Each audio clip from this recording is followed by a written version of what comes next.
অহংকার মিশে যাবে মাটিতে, ছাই হয়ে যাবে শরীর। আজ যে রাজা, কাল সে ফকির। পুরো খেলাটাই হলো সময়ের। আসসালামু আলাইকুম, কেমন আছেন সবাই? Welcome to my channel Meghnaz dream. নতুন আরেকটি ভিডিওতে সবাইকে স্বাগতম। আজকে আমি তৈরি করব একটা ঝটপট নাস্তা, আর সেটা হলো চিকেন নাগেটস। নাগেটসটা ছিল ফ্রোজেন করা। এটা যে কোনো ধরনের সুপার শপেই কিনতে পাওয়া যায়, রেডি করা থাকে, এজন্য রান্না করতে খুব একটা সময় লাগে না, শুধু ভেজে নিলেই হয়ে যায়। এটা খেতে কিন্তু অনেক মজা। ঘরোয়াভাবে যেভাবে তৈরি করা হয় এগুলো ঠিক সেভাবেই তৈরি করা থাকে। এই যে দেখেন, আমি পুরো 1 প্যাকেট নাগেটস নিয়ে নিয়েছি। আমার ভিডিও আপনাদের কাছে কেমন লাগে কমেন্টে বলে যাবেন। যদি ভালো লাগে চ্যানেলটা অবশ্যই সাবস্ক্রাইব করে দিবেন, আর পাশে থাকা বেল আইকনটা অন করে রাখবেন। তাহলে পরবর্তী ভিডিও আপলোড করার সাথে সাথেই আপনাদের কাছে নোটিফিকেশন পৌঁছে যাবে। আপনারা দেখতেই পাচ্ছেন কত সুন্দর লাগছে নাগেটসগুলোকে দেখতে। মনে হচ্ছে যেন এক একটা মাংসের দলা, এমনিতেই খাওয়া যাবে, কিন্তু আসলে না, আমরা ভেজে খাবো। ভেজে খেলেই সবচেয়ে বেশি মজার হবে। কত সুন্দর লাগছে নাগেটসগুলোকে দেখতে। এই নাগেটসের প্যাকেটে ওয়েট লেখা ছিল 500 গ্রাম। এখানে মনে হয় 15 থেকে 20 পিসের মতো রয়েছে। আর নাগেটসটা ভাজার জন্য আমি তেল নিয়ে নিয়েছি। ডুবো তেলে ভাজলে আরও ভালো হয়, তবে আমি ডুবো তেল দেই নাই। আমি আমার প্রয়োজন মতো নিয়েছি তেলটা। তেলটা একটু গরম হয়ে গেলে এখন আমি এক এক করে সব নাগেটসগুলোকে দিয়ে দিব। আমি একবারে ভাজবো না, আমি 2বার নিয়েছিলাম। একবারে ভাজতে গেলে অনেকটা বেশি হয়ে যায়, নাড়াচাড়া করতে একটু অসুবিধা হবে। এটা ভাঙার কোনো সম্ভাবনা নাই, তাই ভেঙে যাবে না। তারপরেও আমি 2বার নিয়ে ভেজেছিলাম। তো আমি এখন এগুলো এক এক করে সব ভেজে নিব। আমার সাথেই থাকবেন আপনারা।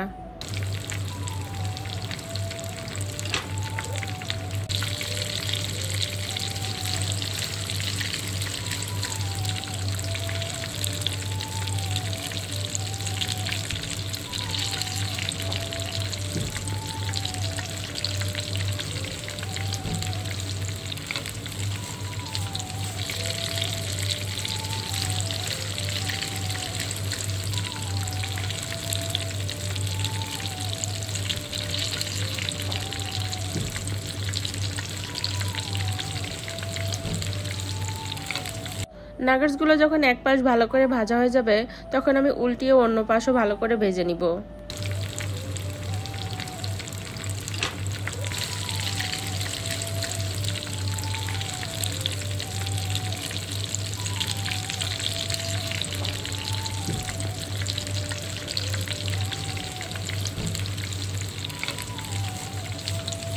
নাগেটসগুলোকে আমি এপাশ ওপাশ করে ভালো করে দুপাশে ভাজি করে নিয়েছি। এই যে দেখেন, খুব চমৎকার একটা কালার আসছে। খেতেও কিন্তু দারুণ মজার হবে। এই নাগেটসগুলো ভাজা হয়ে গিয়েছে, এগুলোকে এখন আমি তুলে ফেলবো। আবার আরও কিছু নাগেটস আমি ভাজতে দিয়ে দিলাম। খুব দ্রুত এবং অল্প সময়ের মধ্যে এটি তৈরি করে নেওয়া যায়। বাসায় যদি হঠাৎ করে কখনো মেহমান আসে, এটি যদি ফ্রিজে রাখা থাকে তাহলে কিন্তু খুব দ্রুত মেহমানকে এটি ভাজি করে দেওয়া যায়। শুধু মেহমান আসলে না, এটি যদি ফ্রিজে রাখা থাকে তাহলে যে কোনো সময় নিজেরাও ভাজি করে খাওয়া যায়। এটি দেখলে বাচ্চারাও খুব খুশি হয়ে যাবে।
আমার এই নাগেটসগুলো ভাজি করা হয়ে গিয়েছে।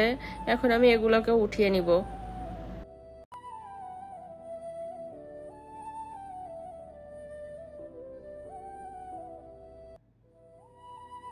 আপনারা দেখতেই পাচ্ছেন নাগেটসগুলো কতটা মচমচে হয়েছে, কতটা ক্রিস্পি, কালারটাও কিন্তু অনেক সুন্দর।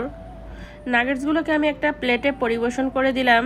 সস দিয়ে খেতে কিন্তু ভীষণ মজার, দেখতে যেমন চমৎকার লাগছে, খেতেও দারুণ। আপনারা বাসায় ট্রাই করতে পারেন।